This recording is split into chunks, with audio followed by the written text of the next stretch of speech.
हम बाहर किस तरह लग रहे हैं, हम मेंटली ये सोचते हैं कि अल्लाह ताला हमसे इस हाल में राजी है नहीं, ना कि दुनिया। आपका जो दिमाग है वो अंदर है, आपने सिर्फ अपना सर ढका है, अपना दिमाग नहीं। आपका दिमाग फिर भी बहुत सारी औरतों के रिकॉर्ड्स हैं जिन्होंने जो बाहिजाब होकर हार्वर्ड गई, कैम्ब्रिज गई, ऑक्सफोर्ड गई, तो मुझे नहीं लगता है कि ये कामयाबी में बिल्कुल भी रुकावट है। लगभग दिन में 6 घंटे मतलब हिफ्स के लिए देने पड़ते हैं आपको, कम से कम। इस्लाम जिमखाना में अवार्ड से नवाजा गया, वो भी मुल्क ही नहीं पूरे आलम इस्लाम की एक मायना शख्सियत मौलाना सलमान नदवी साहब के बदस्ते मुबारक से। दोस्तों आदाब, अस्सलाम वालेकुम वरहमतुल्लाहि वबरकातुहू। कहते हैं इरादे अगर बुलंद हो तो मंजिल आसान है, कोई मुश्किलात उनका रास्ता नहीं रोक सकती। आज मैं आपकी मुलाकात कराने जा रहा हूँ ऐसी ही दुख्तर नेक मिल्लत की मायनाज बेटी इफ़्फ़त अजीज़ से। इफ़्फ़त अजीज़ का एक छोटा सा तारुफ मैं ये पेश कर दूँ कि इफ़्फ़त अजीज़ साहिबा ने मुंबई यूनिवर्सिटी से अंग्रेज़ी लिटरेचर में टॉप किया, और उसके बाद जो ख़ास बात जो मैं आपको बताने जा रहा हूँ ये है कि उन्होंने हिफ्ज़ किया, कुरान का हिफ्ज़ किया, हिफ्ज़ कुरान किया। इसी को लेकर गुज़िश्ता दिनों इस्लाम जिमखाना में एक बावकार तकरीब में इफ़्फ़त अजीज़ को अवार्ड से नवाजा। आलम इस्लाम के मायनाज इस्लामी स्कॉलर हज़रत मौलाना सलमान नदवी साहब दामद बरकातहू के बदस्ते मुबारक इफ़्फ़त अजीज़ ने अवार्ड हासिल किया। आइए हम आपकी उनसे गुफ्तगू कराते हैं, बात कराते हैं कि उन्होंने ये मर्तबा किस तरह हासिल किया, उन्हें किन मंजिलों से गुजरना पड़ा और इसको किस नज़र से वो देखती हैं। इफ़्फ़त अजीज़ साहबा, आपका आमना सामना मीडिया में इस्तकबाल है।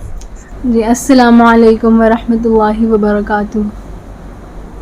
आमतौर से जब भी मैं कोई इंटरव्यू करता हूँ तो कभी मैंने सवालात लिखे नहीं और न कभी ये तय किया कि मुझे क्या पूछना है, बस बरजस्ता जो बातें आती हैं वो हम कहते हैं, लेकिन मैंने आपके लिए खुसूसी सवालात तैयार किए हैं। तो उसी की रोशनी में सबसे पहला सवाल मेरा ये है कि आपने मुंबई यूनिवर्सिटी से अंग्रेज़ी लिटरेचर में टॉप किया, उसके बाद में कुरान मजीद हिफ्ज़ करने का फ़ैसला किया, तो बताइए कि ये वालिदैन की हिम्मत पर किया या आपकी अपनी मर्ज़ी थी?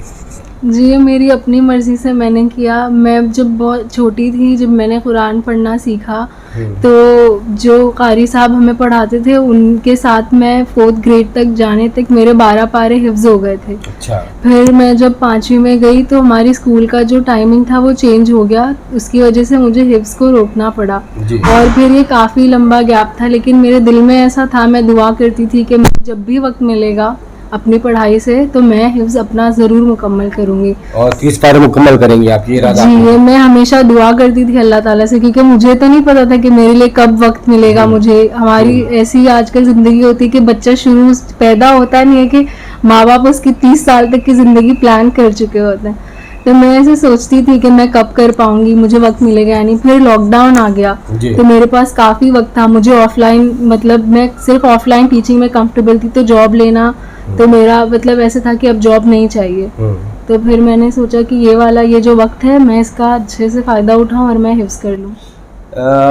आम तौर पे हमने देखा कि लॉकडाउन के दरमियान मुसलमानों की अक्सरियत ने जो तुर्की का एक सीरियल आया करता था अर्तुगल, जो इस्लामी तारीख पर उसके कई बाब इस तरह के आए, एक बाब का हिस्सा था वो इस्लामी तारीख का, उसको देखने में अपना वक्त सर्व किया।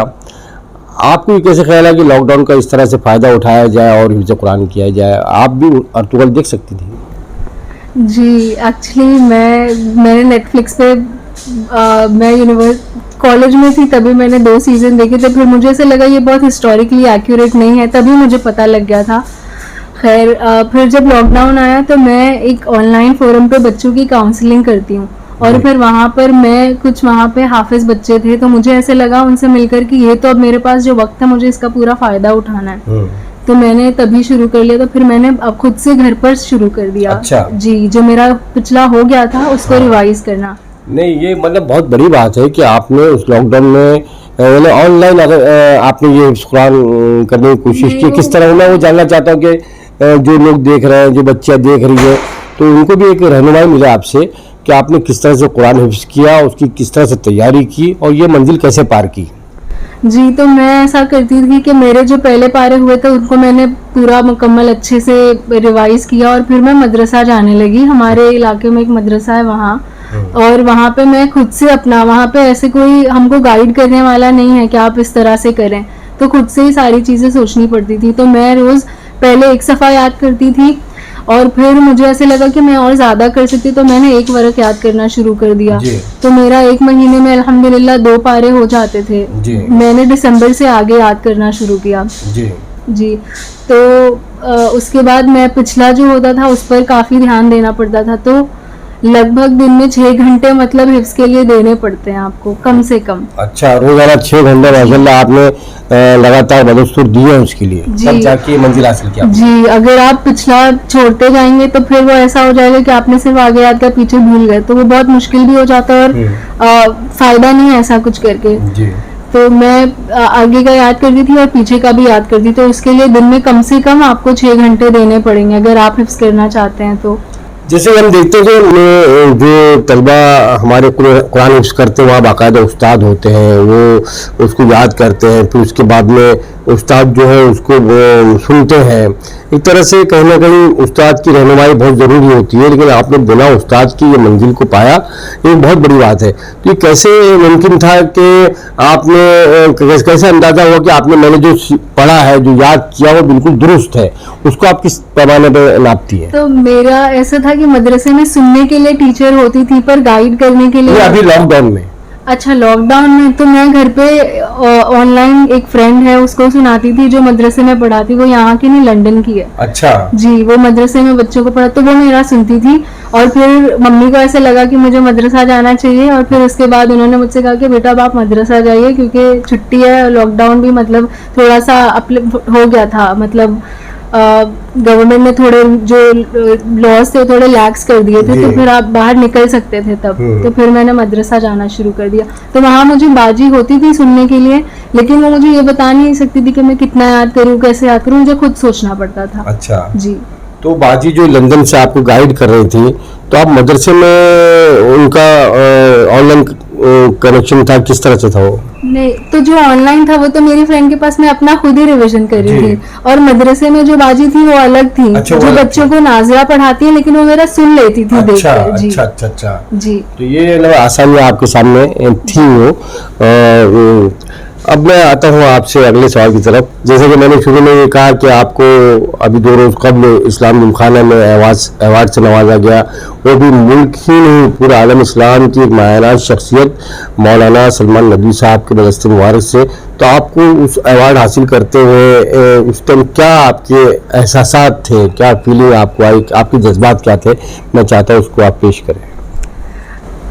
मुझे ऐसा लगता है कि मैं उस वक्त जो महसूस करी थी उन जज्बात को अल्फाज में बयान करना थोड़ा मुश्किल है। मुझे ऐसा लगता है मैं स्टार स्ट्रक बोलना चाहूँगी, लेकिन स्टार स्ट्रक भी एक बहुत छोटा सा लफ्ज़ है। मुझे मतलब बहुत खुशी हुई, मौलाना ने जो दुआएं की, मतलब अल्लाह अकबर, ही अल्लाह ताला का एहसान है, सिर्फ अल्लाह ताला ही जानते हैं कि मैं मतलब कितनी शुक्रगुजार हूँ कि उन्होंने मेरे लिए दुआ कर मुझे उनके हाथ से अवार्ड लेने का मौका मिला। ये उन्हीं की तरफ से था, तो मैं अल्हम्दुलिल्लाह बस यही कहना चाहिए। मौलाना ने अपने खिताब में एक बात और कही जो मैंने भी सुनी, क्योंकि मैं खुद वहाँ मौजूद था जब आप अवार्ड हासिल कर रहे थे। मौलाना जब कह रहे थे, उन्होंने कहा आपके वालिद मोहतरम जनाब अजीज़ खान साहब से कि आप इनको अफ्रीका ले जाइए, और वहाँ इनके हाथों पे जो है वहाँ पर बहुत सारे ऐसे लोग हैं जो बहुत समझते हैं दीन को, बहुत जल्दी समझेंगे और आपके हाथ पर बैत करेंगे। तो आप क्या चाहती है कि आप ये दौरा करेंगी, या आपके इरादे हैं, मंसूबे हैं? ऐसा लगता है कि आपको जाना चाहिए? जी ज़रूर, इंशाल्लाह मैं लोगों की जितना भी मतलब लोगों के लिए कर सकती हूँ, इंशाल्लाह लोगों को अल्लाह के दीन की तरफ बुलाने के लिए मैं ज़रूर करूँगी। मैं अब तक तो सिर्फ लिखती रही हूँ या लोगों से इन पर्सन बात करती हूँ उनको गाइड करने के लिए, लेकिन अगर मुझे बाहर जाने का मौका मिला तो मैं ज़रूर जाऊँगी इंशाल्लाह। ये बिल्कुल, क्योंकि वहाँ जाने का मौका भी फराहम होना चाहिए, रास्ते भी निकलना चाहिए। अगर आपके पास रास्ते नज़र आते तो इंशाल्लाह आप यकीनन जाएंगी, हमारी भी दुआ है, और इससे बहुत सारे लोग फैज़याब हासिल होंगे और बमुशर्रफ इस्लाम भी होंगे इंशाल्लाह।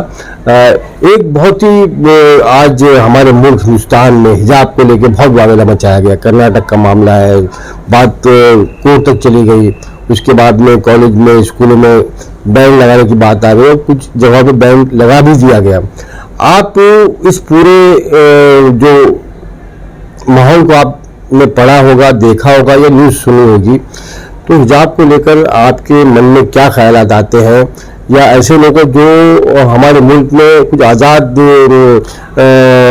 ख्याल औरतें जो हैं वो कहती है कि भाई हिजाब जो है पाबंदी है, गुलामी है, इससे हमारी तरक्कियाँ रुक जाती है, तो आप इसको किस नज़र से देखती हैं? क्या मैं आपसे ये कहना चाहूँगी, मैं यूनिवर्सिटी और कॉलेज दोनों में पढ़ती थी, तो मेरे काफ़ी नॉन मुस्लिम कॉलीग्स हुआ करते थे।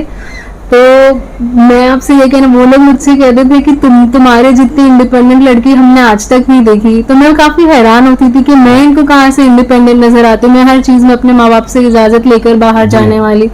लेकिन वो कहते थे कि तुम जिस तरह से अपने मजहब को असर्ट करती हो कि मतलब जो अल्लाह ने कहा है बस वही मानना है, तो उतना इंडिपेंडेंस हमने नहीं देखा है। तो मैं उन लड़कियों को देख के सोचती, उनका ऐसा होता था कि उनको मंथली पार्लर जाना है, इन सब चीज़ों पे काफ़ी ध्यान देना होता है ताकि वो बाहर एक प्रेजेंटेबल लग सके। लेकिन एक मुसलमान, मैं ये नहीं कहती कि वो लेजी हो जाए और इन सब चीज़ों पे ध्यान नहीं दे, मैं बिल्कुल ये नहीं कहना चाहती। मैं ये कहना चाहती हूँ कि हम मेंटली आदमियों के गुलाम नहीं हैं कि हम बाहर किस तरह लग रहे हैं। हम मेंटली ये सोचते हैं कि अल्लाह ताला हमसे इस हाल में राजी है, नहीं ना कि दुनिया। और मेरे जो फ्रेंड्स थे वो भी मुझसे यही कहते थे कि तुमको कभी मतलब हेजिटेशन मतलब महसूस नहीं हुई इस तरह कि तुम नकाब लगा के। मैं इनफैक्ट जो लिट फेस्ट होता है, टाटा लिट फेस्ट 2017 में हुआ था, तो वहाँ मैं अकेली लड़की थी हिजाब में। अच्छा। वो इतना बड़ा लिट फेस्ट इंटरनेशनल, वहाँ पे ऑथर्स आते हैं, मैं इसीलिए वहाँ गई ही थी कि मैं ऑथर्स से मिल सकूँ। तो मैं वहाँ पे काफ़ी लोगों से मिली भी, तो उनको भी मतलब ऐसा लगता है। लेकिन आपको वहां जाकर अपनी प्रेजेंस ये बतानी है कि आपका जो दिमाग है वो अंदर है, आपने सिर्फ अपना सर ढका है, अपना दिमाग नहीं। आपका दिमाग फिर भी अच्छे से चल रहा होता है, लेकिन बस ये फर्क है कि आप अल्लाह की शरीयत को वायलेट नहीं कर रहे हैं, आप अल्लाह ताला के हुदूद में रहकर आपको जो भी आपके पास रास्ते हैं आप उनका फायदा उठा रहे हैं जी। तो मैं उनसे ये कहना चाहूंगी कि इस्लाम में हिजाब जो है वो औरतों को लिबरेट करता है, वो उन्हें पाबंद नहीं करता है कि लोगों के लॉज हर वक्त चेंज होते रहते हैं। अभी कोई चीज ट्रेंड में है तो फिर आप वैसे कपड़े पहने, फिर दूसरी चीज आएगी फिर आप वैसे कपड़े पहने। लेकिन अल्लाह ने आपसे कहा है कि आप जहाँ भी जाएं अपने आप को ढाक कर जाएं। तो ये इंसान को, औरतों को बहुत सी चीजों से बचाता भी है। और ये सबसे बड़ी बात तो ये है कि वो अल्लाह की मतलब जो हुदूद है उसके अंदर है, और जब आप उसको ऊपर रखते हैं तो अल्लाह ताला आपको कामयाबी जरूर देते हैं। और मेरे ख्याल से हमारे पास ऐसी बहुत सारी औरतों के रिकॉर्ड्स हैं जिन्होंने जो बाहिजाब होकर हार्वर्ड गई, कैम्ब्रिज गई, ऑक्सफोर्ड गई। तो मुझे नहीं लगता है कि ये कामयाबी में बिल्कुल भी रुकावट है हिजाब। जी हाँ जी बिल्कुल। और कहीं ना कहीं आपको लगता होगा कि हिजाब में आप अपने आप को महफूज समझ रही हैं। बिल्कुल बिल्कुल। बहुत सारे जो शर है उससे आप अपने आप को हम महफूज समझते हैं। हमारी जो ख़वातीन है, हमारी बहनें हैं, और हम तो ये भी, जैसे कि आपने बात की कि बहुत सारी बड़ी बड़ी औरतें बड़ी बड़ी जगह पे काम कर रही है। जहाँ एक तरफ ईरान में कुछ ख़वातीन जो है अगर हिजाब की मुखालफत कर रही है, तो वही ईरान में पायलट ख़वातीन जो है वो बुर्का पहन के हवाई जहाज उड़ा रही है, पायलट बनी हुई है। ऐसी बहुत सारी मिसालें हमारे सामने हैं।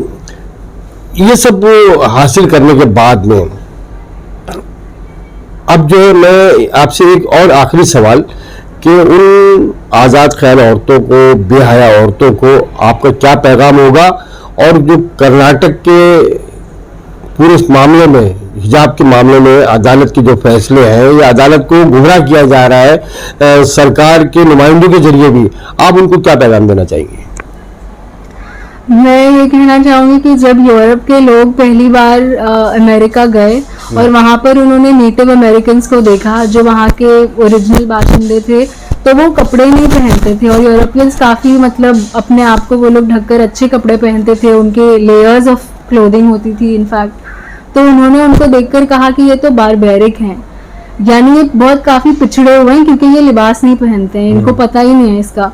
तो मैं उनसे ये कहना चाहूंगी, अब क्योंकि आप जो जिस चीज़ की आप इबादत कर रहे हैं वो आपकी खुद के मतलब आपके वो आपकी ख्वाहिशात हैं, आपको जब ऐसा लगता है कि हाँ कपड़े पहनना ठीक है तो ठीक है, लेकिन फिर कुछ साल बाद आप कहेंगे कि नहीं अब कपड़े पहनना ठीक नहीं है तो ठीक नहीं है, तो ऐसे तो मतलब आप अपनी खुद की तबाही का सामान तो तैयार कर चुके हैं, लेकिन आप मुसलमान औरतों के पीछे क्यों पड़े हैं? उनके हमारे पास एक मुकम्मल शरीयत है, हमारे पास एक पूरा तर्ज हयात है कि हमको किस तरह से अपनी जिंदगी जीनी है, एक पूरा कैटलॉग है।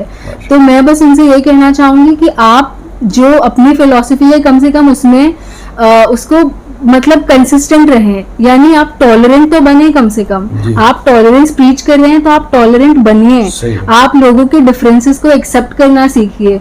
अगर एक मुसलमान लड़की खुद को कवर करके बाहर निकलती है तो जब अगर वो एक ऐसी लड़की को देखी जो अनकवर्ड है तो उसको भी दिक्कत महसूस हो सकती है। हम ये क्यों भूल जाते हैं कि उनसे सब लोग कंफर्टेबल हैं, मुस्लिम औरतों की कंफर्ट की कोई बात नहीं आती, मतलब उनको वो हर चीज की टॉलरेंट रहे लेकिन इनको कोई टॉलरेट नहीं करिए, तो गलत है। तो मैं बस उनसे ये कहूंगी कि उनको थोड़ा ओपन माइंडेड होने की जरूरत है और they need to be more accepting. जी, मुस्लिम खवातीन जो मुस्लिम बहनें हैं, आपकी बहनें हैं जो हो सकता है शायद पर्दा ना करती हो, उनके लिए क्या मैसेज है आपका? मैं उनसे ये कहूंगी कि देखिए अल्लाह ताला का हर इंसान की जिंदगी में एक वक्त होता है जब उसको अवेकनिंग आती है कि वो मैं चाहता हूँ कैमरे में देख के बुझो कि उसकी अवेकनिंग का वक्त होता है हर इंसान की, जब अल्लाह ताला उनके दिल में वो बात डालते हैं तो वो उस चीज़ को मतलब उस वक्त फॉलो करने लगते हैं। कभी कभी ऐसा होता है हम वही चीज़ 10 साल से सुन रहे होते हैं लेकिन 10 साल बाद वो हमारे दिल पर असर करती है। लेकिन फिलहाल मैं आपसे बस ये कहना चाहूँगी कि हिजाब जो है इसको उलमा का कुरान में इसका हुक्म है और उलमा का इजमा है कि ये चीज़ फ़र्ज है और इसमें कोई दो राय नहीं है, there is no two way about it, it's there in the Quran, it's a command from Allah and I would like to tell you that अगर आपसे हो सके तो आप प्लीज़ हिजाब पूरी करने की कोशिश करें, इस ये जो अल्लाह का हुक्म है इसको फॉलो करने की कोशिश करें, अल्लाह ताला आपके लिए ज़रूर रास्ते निकालेंगे वहाँ से जहाँ से आपने सोचे नहीं होंगे। बहुत खूब, माशाल्लाह माशाल्लाह, सुभान अल्लाह। मैं ये कहूँगा कि जैसे कि इफ़त साहबा का ये कहना है कि भाई आपका कल्चर आपके साथ में, आपकी तहजीब आपके साथ में, आप अपनी तहजीब को किसी पर थोपे ना। बहुत बहुत शुक्रिया आपका एक बार फिर आमना सामना मीडिया की जानिब से मुबारकबाद भी आपको। ये थी दोस्तों मोहतरमा इफ़त अजीज़ साहबा से मखसूस गुफ्तगू। शुक्रिया आप सभी का बहुत बहुत। अल्लाह हाफिज़। कैमरा पर्सन शाहिन पटेल के साथ आपका दोस्त आपका भाई राशिद अजीम अब इजाज़त चाहता है। अल्लाह हाफिज़।